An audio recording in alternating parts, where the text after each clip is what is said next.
দুটি লাইন, তিনটি লাইন এখানে আছে।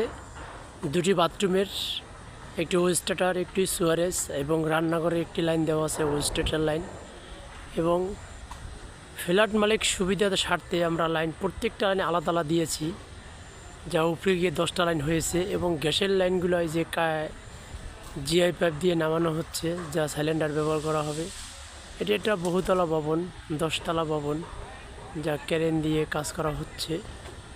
দেখুন গাইস, আমি মিস্ত্রিদের সবসময় সেফটি দেওয়ার চেষ্টা করতেছি, যাতে তারা ভালো একটি কাজ করতে পারে এবং কাজটি সুন্দরভাবে হয়। ইনশাল্লাহ তাই হয়েছে, খুব সুন্দর হয়েছে কাজটি। আমার কাছে ভালো লেগেছে। আপনাদের কাছে কেমন লেগেছে কমেন্টস করে জানাবেন প্লিজ।